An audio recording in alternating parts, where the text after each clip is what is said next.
I was having y'all, it's your boy Rico from Street Scores, and man, some big updates. The Washington Commanders made two moves today, two really big moves. One a for sure certified negative, and the other one, it just depends on how you feel about the situation. The Commanders play center Tyler Larsen on IR. That's the obviously bad news, but then the other news that's debatable, and we're going to dive into both situations, of course. Carson Wentz was activated from the reserve injured list. So they have activated Carson Wentz from the IR, and to make space for him, they placed Tyler Larsen on the IR. With Tyler Larsen, he needs to have his meniscus repaired, also needs some other cleanup in his knee. But John Com says that it's nothing beyond that. But we got to dive into this whole situation because a lot of people are going to focus on this Carson Wentz thing. But as far as this playoff push goes, this Tyler Larsen going to IR probably affects us the most. Of course, anything going on with the quarterback, especially an ex-starter from this current season, of course, that's big news. But I think it's really underrated what's going on with this offensive line currently. Again, especially since we're trying our hardest to make the playoffs. As of right now, we're the 6th seed after both the Giants and the Seahawks lost. So we are in the driver's seat, but we still got to go out there and win games. And this Giants game is a must win. I mean, you could technically say that it's a play-in game, even with 3 games remaining afterwards. It's huge. And thank goodness for this bye week. Hopefully we get Benjamin St-Juste back healthy. Hopefully Jonathan Allen's okay. Hopefully everybody that was hurt is okay. It looks like we lost Tyler Larsen for the rest of the season. Hopefully Chase Young has had enough time over 2 weeks. He's always almost about to play. Maybe after this 2-week break with the bye week, he's ready to play against the Giants because, man, we need as much help as we can get, especially in this offensive line. So we're going to dive into all of that and more, but before we do, make sure you subscribe to the channel, hit the bell next to the subscription button so you get notification immediately. And every time I release an informative and opinionated video just like this one, make sure you pull up every game day for the live play-by-play analysis and breakdown of every Commanders game, whether it's regular season, I'm speaking it into existence, postseason as well. Make sure you pull up every game, including this upcoming game. They got flexed to Sunday night, 8:20 p.m. against the Giants. I will be live streaming during that, doing my play-by-play analysis. Make sure you pull up to laugh and learn. And without further ado, let's get it.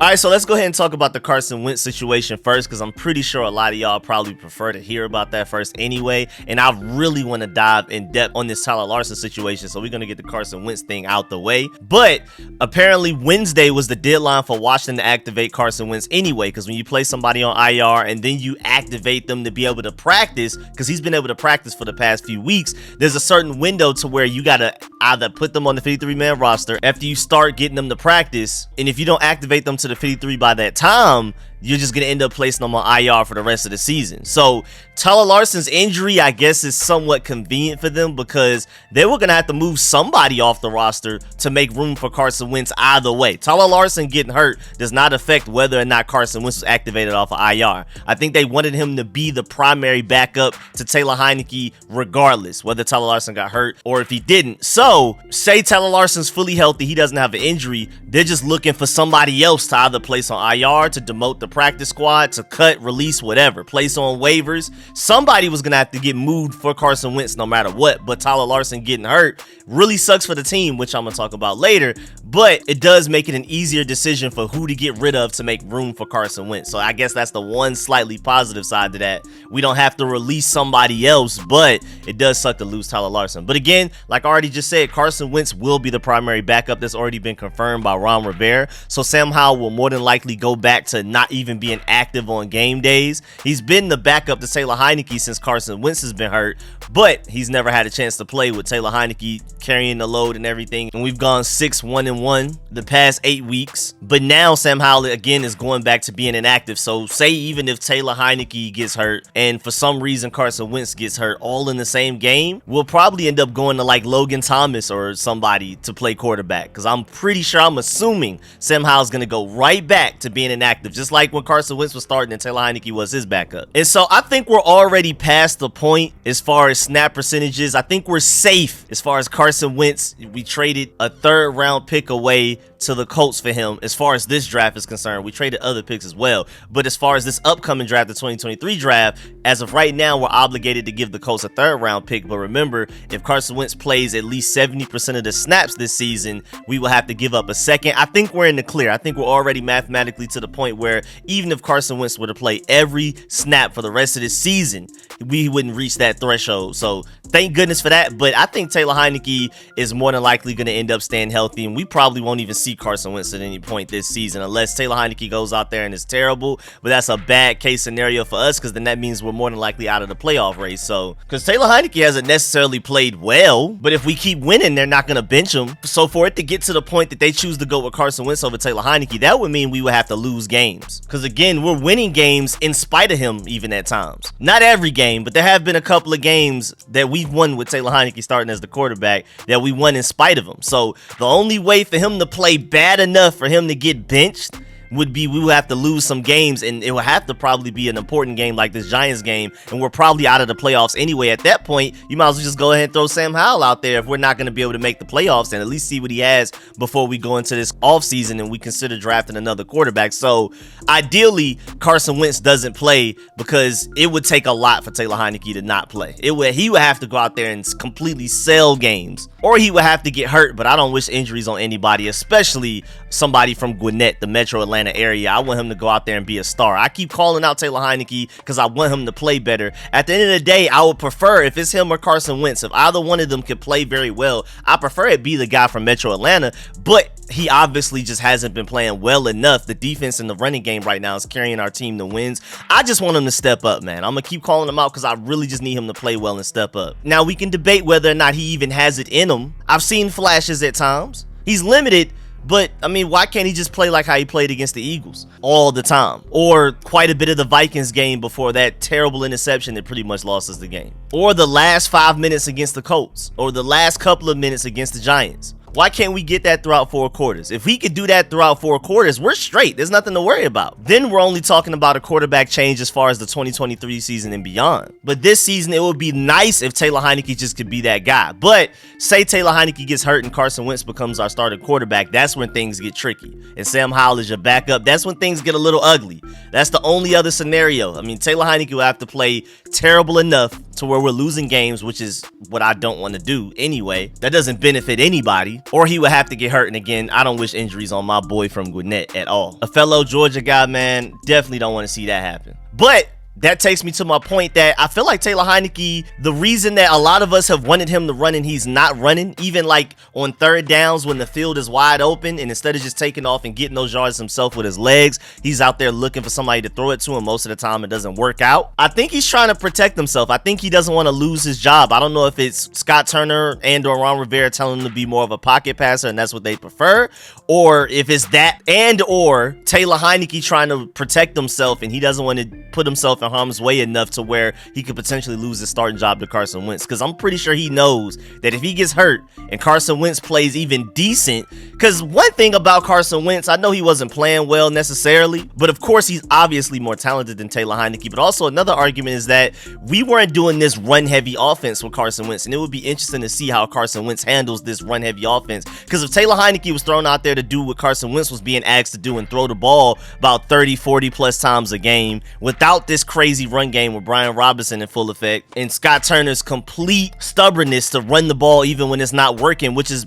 produce a winning formula for us right now, it would be interesting to see Carson Wentz playing that type of offense, to see if he could do what Taylor Heinicke could do, if not better or maybe worse. But either way, we don't know. This offense that has been winning games with Taylor Heinicke, in spite of Taylor Heinicke at some times, we weren't running that same offense with Carson Wentz. So who knows? But I'm pretty sure Taylor Heinicke's like, man, I'm not going to even chance giving Carson Wentz an opportunity, because if he goes out there and balls out, I may never get my starting job back type of thing. So I feel like that may be one of the reasons, maybe not the main reason, but I'm pretty sure Taylor Heinicke has that in the back of his head, and that's the reason why he's not running as much as a lot of us want him to. I feel like if Taylor Heinicke used his legs more, it would be somewhat of like a Stetson Bennett situation for Georgia. Our defense is carrying, our run game is carrying, we just need you to make the occasional right play, and we should be straight. great. We should be strong playoff contenders. I think our defense is definitely good enough for us to be Super Bowl contenders. I feel like our run game is at the very least good enough for us to be strong playoff contenders, maybe even Super Bowl contenders. We just need better play at the quarterback position, plain and simple. And I feel like Taylor Heinicke using his legs could give us more of that, but maybe he's just trying to protect himself. I don't know. Now moving on to the offensive line situation, because this is the scary part. Remember, Tyler Larsen returned from IR with an Achilles injury in week 6. We didn't have him pretty much the entire offseason. And that helped us big time, because at that point, Chase Roulier was already hurt, Wes Schweitzer was gone with the concussion, and Nick Martin just wasn't in at center. We signed him off the street, and you can tell why we were able to sign him off the street. He wasn't very good. I mean, even just snapping the ball, throwing it too high, throwing it too low at times, and then also false starts, and then getting bull rushed into the quarterback's lap. Nick Martin has not been very good for the games that he had to step in and start for us. So that's why we were so happy to get Tyler Larsen back when we did. But now Tyler Larsen got hurt in the week 13 tie against the Giants. And with him needing a meniscus repaired and some cleanup in his knee, we're now basically going back to Nick Martin starting at center, but maybe not. Because remember, Wes Schweitzer returned in that Giants game, but he was playing at right guard. Maybe if you move Samuel Cosmi to right guard, you have Wes Schweitzer as your starting center, which I trust him to do very well. I think he could play that very well. Definitely better than Nick Martin at the very least. And then you have Cornelius Lucas back at right tackle. I think that's our best option right now. It's not ideal, but I think that's the best scenario. I prefer that over having Nick Martin at center right now. I've seen enough of Nick Martin to know that he is not it at center. So if we got to move our franchise right tackle to right guard, which I feel like he would be better at anyway, I've already made my case for why Samuel Cosmi could basically just be Brandon Sheriff. Brandon Sheriff was drafted to be a tackle basically. We moved him to right guard. He became an all-pro. I feel like Samuel Cosmi has that same level of potential. Giving him a smaller amount of space to work with his freakish athleticism and how mobile he is. He's a freak athlete, even just mobility-wise, and as far as being a pulling guard and getting out on screens and things like that. I feel like he could literally be a Brandon Sheriff clone. And I feel like his higher ceiling is at guard, but at the same time, tackle is a more premium position. So if you can have the better player at tackle rather than guard, I can see why. But I think we could have just eventually find a franchise right tackle in some other way, whether it be through free agency or draft, and let Samuel Cosmi play his best position,